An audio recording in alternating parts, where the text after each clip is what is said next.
हमारी संस्कृति, हमारी पहचान। यज्ञ, योग, आयुर्वेद सदा रहे हमारे साथ। भारत के प्राचीन ग्रंथों एवं आधुनिक विज्ञान का दिव्य संगम, यज्ञ महिमा।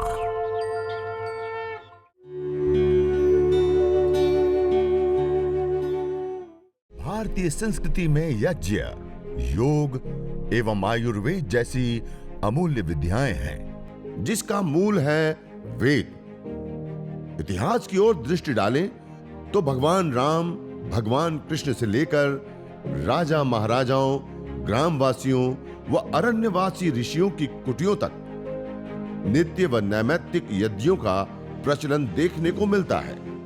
मधु इष्टि हवन सामग्री जो डायबिटीज की प्रॉब्लम है, मधुमेह है, उसके लिए विशेष करके लाभकारी होती है।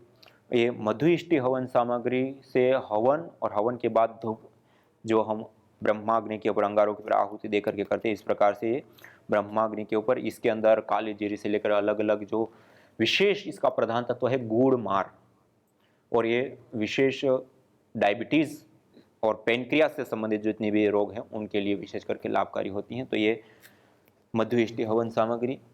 इसी प्रकार ये चावल हैं, ब्राउन राइस, अक्षत चावल कहते हैं। हवन का एक मुख्य प्रधान तत्व होता है चावल, अक्षत, भात, कच्चे या पके। तो ये चावल को आप हर एक सामग्री के साथ अंदर आप 5, 10, 15, 20% मिला सकते हैं। इसके साथ साथ प्रधान तत्व होता है काले तिल। काले तिल भी आप 5, 10, 15% मिला सकते हैं। प्लस उसके सब के अंदर हमें जैसे सामग्री प्रयोग करने के लिए निकालते हैं तो उससे पहले उसके अंदर 1/4 जैसे हम धुनी करते हैं बाद में, उसमें जो 1/4 गोगुल और गाय का घी मिलाएंगे। ऐसे ही हवन के लिए प्रयोग करेंगे तो उससे पहले उसमें हम 10% से लेकर के 12% हम गाय का घी मिलाएंगे। गाय का घी मिला करके उसको ऐसे अच्छे से मिला देते हैं। जैसे ये आप सामग्री देख रहे हैं, इस सामग्री के अंदर हमने चावल भी मिलाए हैं और काले तिल भी मिलाए हैं इसी सामग्री के साथ, और उसको अंदर गाय का घी विशेष रूप से मिश्रित कर दिया और उसके बाद हम हवन करते हैं। तो इस प्रकार ये चावल और काले तिल इसका प्रधान तत्व होता है, तो उसका भी हम साथ में मिश्रण करके प्रयोग करना चाहें तो विशेष रूप से कर। वैसे जरूरत नहीं है, पर्याप्त है जो सामग्री है उसी से हवन और धूपन करें। विशेष रूप से हम वो करना चाहें तो उसमें और भी ऐड कर सकते हैं। इसी प्रकार ये आस्था हवन सामग्री और दिव्य हवन सामग्री जो सामान्य रूप से हम हवन करते हैं, यज्ञ करते हैं, तो उसके लिए ये दोनों विशेष हवन सामग्रियां हैं, तो उसका हम विशेष रूप से प्रयोग उसमें ले। तो इस प्रकार यह पूरा एक सामग्रियों का सामान्य क्रम आपको बताया कि अलग अलग रोगों के लिए अलग अलग जो सामग्रियों का प्रयोग जो अभी पतंजलि योगपीठ से रिसर्च के द्वारा प्रमाणित और विशेष औषधियों का जो निर्माण हुआ है तो ये उसके अनुसार हैं, तो इसका हम प्रयोग विशेष रूप से करें। सामान्य रूप से भी हम हवन करते हैं तो सामान्य हवन सामग्री से, और फिर उसके बाद योगाभ्यास, और रोगानुसार करना चाहे तो ये रोगानुसार हवन सामग्री से, निर्धारित हवन सामग्री से हवन, और उसके बाद उसमें योगाभ्यास, तो उसका हमें विशेष आरोग्य लाभ प्राप्त होता है। और जैसे वीडियो की शुरुआत में आप सभी लोगों ने जो दुसाध्य असाध्य कोटि के जो रोग होते हैं उनको ठीक होते हुए उनकी स्वयं के मुंह से जो अनुभव शेयर किए गए वो भी आपने देखे सुने। अब आप में से किसी का कोई प्रश्न है यज्ञ चिकित्सा से संबंध में जो आज बताया उससे संबंधित कोई प्रश्न आपका हो तो आप अपना हैंड रेज करें, हाथ खड़ा करें, और आगे के क्रम में हम आपके प्रश्नोत्तर को लेते हुए हम इस कार्य को आगे बढ़ाएंगे और रोगानुसार जो यज्ञ चिकित्सा है उसके विषय में या और भी जो भी आपके प्रश्न होंगे उसको हम आगे बढ़ाते हैं। जी हरिओम स्वामी जी। जी मेरा एक प्रश्न आप कहाँ से बोल कि रहे हैं? अगर किसी का यूरिक एसिड बहुत बढ़ गया है तो उसके लिए कौन सी हमें होम करना है? जी, यूरिक एसिड बढ़ जाता है तो उसके लिए हमें विशेष करके जो वातारी हमारी सामग्री है वातेष्टि, उस वातेष्टि हवन सामग्री के साथ काले तिल विशेष करके मिला करके हम हवन करते हैं, और गूगल आदि की बाद में धुनी आदि करके उसमें उनको कपालभाति और अनुलोम विलोम प्राणायाम विशेष रूप से कराते हैं तो उससे वो रोग उनका ठीक हो जाता है।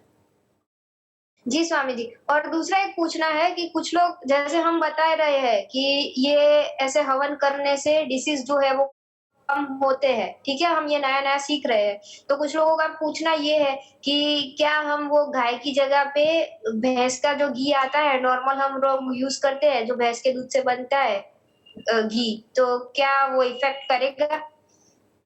जी, यज्ञ चिकित्सा के लिए ही नहीं, सामान्य देवी पूजन से लेकर कोई भी किसी प्रकार का कोई भी यज्ञ होता है तो उसका प्रधान तत्व होता है घी। और प्राचीन ग्रंथों में भी और आयुर्वेद आदि शास्त्रों में भी कहीं पर भी यज्ञ के लिए जो घी का हम प्रयोग करते हैं उसके लिए गाय के घी का ही वर्णन है, अन्य जी, घी का वर्णन नहीं है। तो हमें गाय के घी का ही चयन करना चाहिए। हाँ, उसके जी अभाव स्वामी। है, बिल्कुल हमें उपलब्ध नहीं है तो उस समय हम तिल के तेल का प्रयोग विशेष रूप से करें। जी।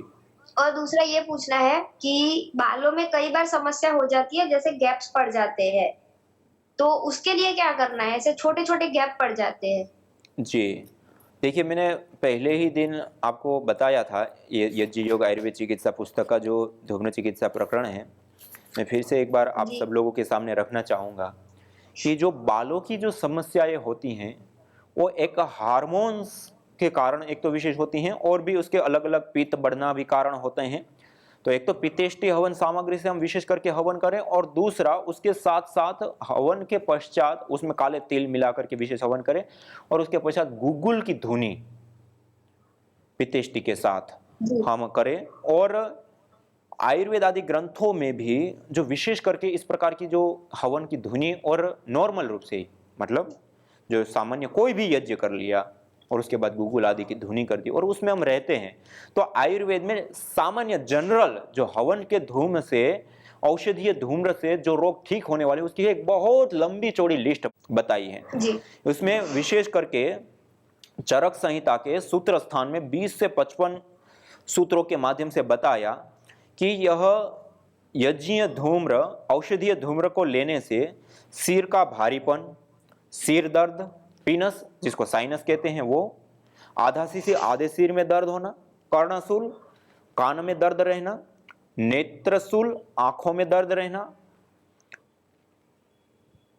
खांसी, हिचकी और दमा, दमा माने दम घुटना, सांस लेने में तकलीफ होना, गला घुटना, दांतों की दुर्बलता, दांत की दुर्बलता, यज्ञ करने से दांतों की भी दुर्बलता, कान, नाक व आंख से दोषजन्य पानी का बहना, नाक से दुर्गंध, दंतशूल, अरुचि, हनुग्रह अर्थात जबड़े का बैठ जाना या कम खुलना, मन्यास्तम जिसमें गर्दन थोड़ी सी टेढ़ी सी हो जाती है, कंडू, खुजली, कृमि मानी छोटे छोटे जो बैक्टीरिया वायरस फंगस आदि होते हैं उससे होने वाले कम्युनिकेबल डिजीज, चेहरे का पीला पड़ना, मुख से कफ अधिक निकलना, स्वर भेद हो जाना, गला बैठ जाना, गल सुंडी का टोर्टिकोलिस जिसको कहते हैं, उपजीवा का जीवा के पास में गांठ हो जाना, सिर के बालों का जड़ना, जो आपने प्रश्न पूछा, सिर के बालों का जड़ना, पीला पड़ना और गिरना, अधिक छींक आना, अति तंद्रा, जड़ता, अति निद्रा आदि रोग शांत हो जाते हैं। ये यज्ञ और यज्ञ के बाद अंगारों के ऊपर वही जड़ी बूटियां डाल करके उसकी धुनी, ये करने पर इतने सारे रोग दूर हो जाते हैं। और फिर क्या विशेष बात बताई, क्या बाल, सबसे पहले जो आपने पूछा, बाल, कपाल, श्रोत्र, त्वचा, चक्षु, जीवा और घ्राण तथा कंठ के स्वर का बल बढ़ जाता है। मानी ये जो हमारी सारी इंद्रियां, जिनके बाल सफेद हो गए, गिर गए तो हम बूढ़े हो गए, इसी प्रकार से कानों से सुनाई नहीं दे रहा है, आंखों से दिखाई नहीं दे रहा है, चमड़ी में स्पर्श करने का गुण चला गया है, नासिका में सूंघने का गुण चला गया है, जीवा में चखने का गुण चला गया, ये चला गया तो हम वृद्ध है, युवा होते हुए भी हम बूढ़े हैं। और ये लंबी उम्र हो चुकी है और फिर भी ये ताकत है, शक्ति है इन इंद्रियों में, तो हम फिर भी युवा है। तो हम जब यज्ञ नॉर्मल रूप से भी करते हैं और यज्ञ करके उसके बाद एक गुगुल आदि की प्रतिदिन धुनी आदि हम अपने घर के अंदर करते हैं गुगुल गाय के घी की, तो ये बाल की समस्या तो अपने आप ही दूर हो जाती है। ये नॉर्मल धुनी से ही ये सारी चीजें ठीक हो जाती हैं। जी, नेक्स्ट प्रश्न। ओम स्वामी जी। प्रणाम माता जी। हाँ, आप कहाँ से बोल रहे मेरा हैं? प्रश्न ये है आपका कि नाम? आप ये जो रोगानुसार यज्ञ करते हैं, तो जो हवन सामग्री है वो आहुति में भी देना है और बाद में ब्रह्म यज्ञ अग्नि में गुगुल के साथ भी डालना है? हाँ, हम सारे क्रम में ऐसे ही करना है। हम नॉर्मल हवन करते हैं, चाहे भेषज यज्ञ करते हैं, चिकित्सा यज्ञ करते हैं, सभी यज्ञ में निर्धारित हवन सामग्री के अंदर 10% गाय का घी मिला करके हवन करेंगे। उसके पश्चात हम अग्नि शांत हो गई, प्रार्थना आदि करते हैं, तब तक अग्नि शांत होने के बाद वो भी रोग की अवस्था के अनुसार 11, 21, 51 या 108 विशेष आहुतियां देकर के एक अनुष्ठान की बात यज्ञ करेंगे। उसके पश्चात शांत अग्नि के अंगारों के ऊपर ये गुगुल और गाय का घी आदि को या रोगानुसार सामग्री आदि को डाल करके गाय का घी के साथ मिश्रित करके और फिर डालते हैं। और फिर उसकी मंद मंद सी हल्के अंगार, एक होता है तेज अंगारे की, तो तेज अंगारों के ऊपर डालने पर क्या होता है, एकदम से वो जल जाता है सारा और घर पूरा धुआं धुआं हो जाएगा।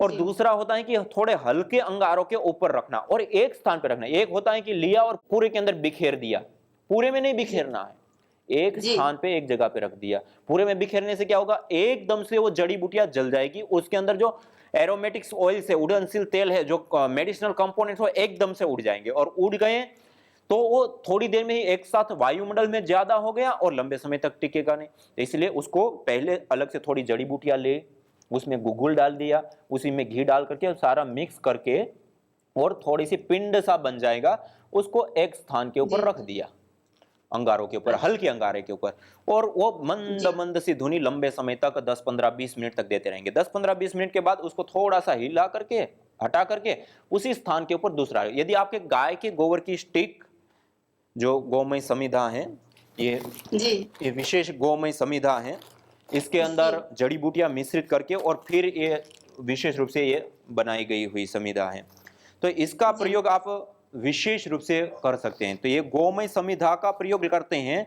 तो इसके जो अंगारे हैं वो यदि आप थोड़ी, जैसे मैंने व्यवस्थित कर दिया, अग्नि शांत होने के बाद 5-5 में लेकर के दबा दिया और अपने जैसे पहले यज्ञ की भभूत होती है उसको यहाँ पे साइड में, जो ये साइड की खाली जगह होती है उसमें डाल देते हैं। तो ये 3-4 घंटे तक ये अंगारे ऐसे के ऐसे रहते हैं और बीच में थोड़ी थोड़ी देर में गुगुल आदि से मिश्रित करके जो हमने पिंड बनाए उसमें से थोड़ा सा रखा, 15-20 मिनट तक वो धुनी देता रहेगा, उसका एरोमेटिक्स ऑयल एयर में आते रहेंगे। उसके बाद उसको हटा लिया, उसको हटाने के बाद फिर वापस थोड़ी देर के बाद 15-20 मिनट के बाद फिर वापस थोड़ा सा रख दिया, फिर 15-20 मिनट धुनी देगा, उसके बाद उसको हटा करके फिर थोड़ा सा रख दिया। ऐसे करके आप 2-3 घंटे तक लगातार धुनी कर सकते हैं यदि आप एक काव डंग स्टिक, गाय के गोबर की समिधाओं का प्रयोग करते हैं तो। दूसरा, इससे पेड़ भी नहीं काटने पड़ते हैं। तीसरा, इसके अंदर जड़ी बूटियां मिश्रित होती है तो वो भी विशेष लाभ होता है। और चौथा, ये जो समिधाएं हैं उसके ऊपर जो रिसर्च अभी कानपुर यूनिवर्सिटी के कुछ साइंटिस्टों ने किया, तो उसमें पता चला कि काव डंग स्टिक जो लकड़ी जलाते हैं उससे 2.5 गुना ज्यादा एफिशिएंसी देते हैं।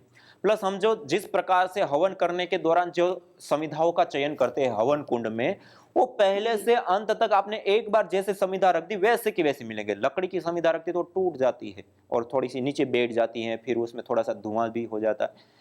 और दूसरा क्या होता है कि ये इसके ऊपर आप गाय की घी की आहुति देते समय कितनी भी आहुति दे दो, ये अवशोषित कर लेगा और धीरे धीरे धीरे जलता रहेगा। और लकड़ी की समिधा के ऊपर एकदम से आपने घी डाला तो नीचे उतर जाता है तल में। तो ये कई सारे रूप में ये विशेष करके लाभकारी, हितकारी, उपयोगी होती है गोमय समिधा। इसके अंदर घुन नहीं लगते हैं, कीड़े नहीं लगते हैं। इसके जलने के बाद, क्योंकि इसके अंदर ऑक्सीजन की मात्रा 46% तक होती है, तो जिसके कारण से जलने पर बाहर से वायुमंडल से ऑक्सीजन की आवश्यकता होती नहीं है और अंदर ही ऑक्सीजन होने के कारण जो कार्बन डाइऑक्साइड बनती हैं वो भी नई के बराबर बनती हैं।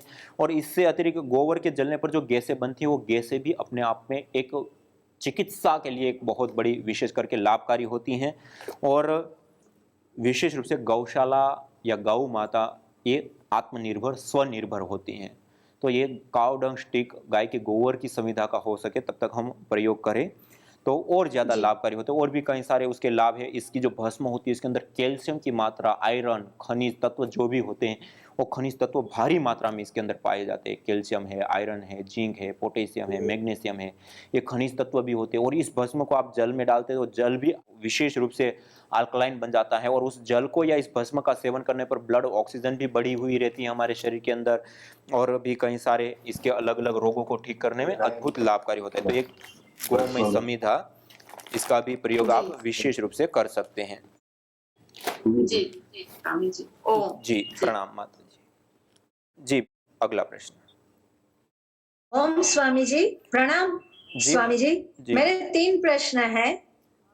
एक तो ये कि हम संविधा जब भी 3 संविधा हम यज्ञ कुंड में ये धराते हैं तो आपने बोला था कि वो युवावस्था और वृद्धावस्था का प्रतीक है। तो ये मतलब उसका मीनिंग क्या है? एक प्रश्न ये है। दूसरा प्रश्न ये है कि स्वाहा और इदन्न मम का पहले एक एक क्या प्रश्न है? करते हैं। आपने जो हाँ। पहला प्रश्न पूछा उसमें हाँ। 3 संविधाओं का आधान हम क्यों करते हैं, तो पूज्य हाँ। स्वामी विप्रदेव जी ने आपको ये बताया होगा कि हाँ, बाल्यावस्था, युवावस्था और वृद्धावस्था का प्रतीक है। इसको और भी हाँ। कई सारे अलग अलग शास्त्रों में अलग अलग रूपों में इसको वर्णित और बताए गए, अलग अलग विद्वानों का अलग अलग मत है। इसी प्रकार जैसे उन्होंने ये 3 अवस्थाओं के साथ बताया, ऐसे ही 3 लोक, भूलोक, द्युलोक और अंतरिक्ष लोक, ये जो यज्ञ करते हैं ये तीनों लोकों में व्याप्त होने वाला होता है और इन तीनों लोकों को पोषित करने वाला होता है। और इसी प्रकार से यह त्रिगुणात्मक प्रकृति है, सत्व रजस तम। वो त्रिगुणात्मक जो प्रकृति है उस प्रकृति में भी संतुलन और स्वास्थ्य और आरोग्यता को सिद्ध करने वाला होता है यह यज्ञ, वह भी इससे अर्थ होता है। और इस प्रकार से हम जोड़ना चाहें तो कई सारे अलग अलग चीजों से हम इसको जोड़ सकते हैं। मूल बात है यह जो विशेष करके एक आप्तोर्यम याग करके एक याग विशेष होता है, और इससे अतिरिक्त जो हम शादी विवाह आदि के समय जो यज्ञ करते हैं उसमें भी ये 3 संविधाओं को आधान करने का एक पूरा क्रम है। तो यहाँ पर देव यज्ञ के पहले जो हम ये प्रक्रिया होती है जल सिंचन से पूर्व की प्रक्रिया, वो पूरी की पूरी उस यज्ञ की कॉपी है। तो उसमें हम ये कहें कि यही इसका मीनिंग है, ऐसा नहीं है। उसका क्या मीनिंग वास्तविक है वो हम अलग अलग विद्वानों का, जैसे मैंने बताया, ऐसे अलग अलग मत हैं, लेकिन वास्तविकता क्या है वो एक अलग ही है। इसी में से हम विद्वानों के कोई भी मत को मान सकते हैं। और दूसरा ये है कि वो 3 संविधाओं से लेकर के जो पूरा एक क्रम है, वो क्रम जल सिंचन के बाद हमारा प्रधान यज्ञ चालू होता है। जो जल सिंचन होता है वो हमारे यज्ञ का हिस्सा होता है। उससे पहले की जो प्रक्रिया होती है वो एक अग्नि को प्रदीप्त करने की प्रक्रिया है, तो उसको उतने तक ही हम सीमित रखें। और दूसरा प्रश्न अब आप अपना रखिए।